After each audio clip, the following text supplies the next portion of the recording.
Okay, let's bring in our Scott Budman again, our business and tech reporter who's been covering both hearings and trials. Scott, I know you're busy listening and looking at your messages and getting ready for this afternoon's report. Scott, what message does this send to Silicon Valley, CEOs, VCs?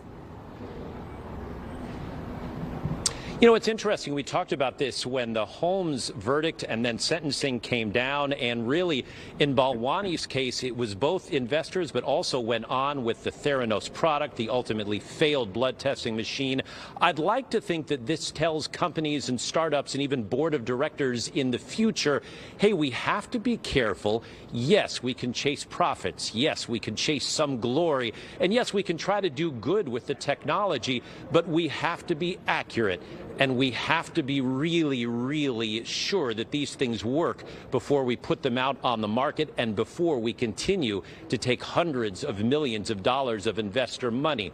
I've often said, and have talked to many venture capitalists here in Silicon Valley, they understand that exaggeration is part of the whole game, that founders and CEOs and chief operating officers like Sunny Balwani will exaggerate about the product and talk it up as if it's something that's going to happen in the future.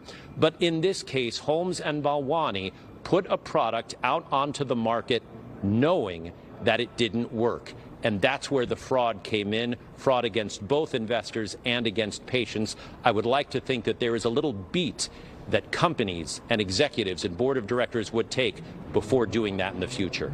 Okay, Scott Budman live from the federal courthouse in San Jose. We'll see you in our afternoon newscast.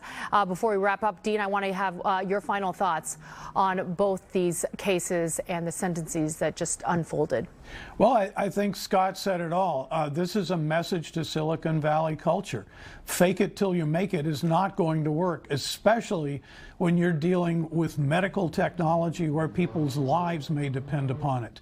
And one of the insights that Scott really gave me was that the people in biotech and the people in medical tech took a pass on Theranos. You should listen. If you're an investor or you're a potential venture capitalist who's investing in something like this, you should listen to the people who know what they're talking about and who know the area. And if the people in that area are taking a pass, maybe you should too.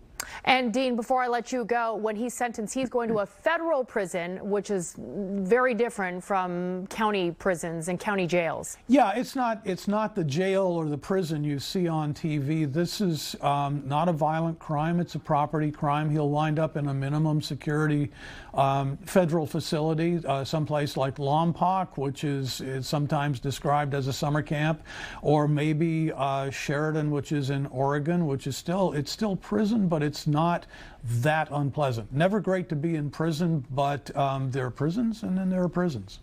Okay, Dean Johnson, you provide such valuable insight. We always appreciate your time. I know you're going to go live on our 7 p.m. newscast with more in-depth coverage and more insight, and I'll be talking to you throughout this afternoon. Dean Johnson, our legal analyst, thank you so much for your time.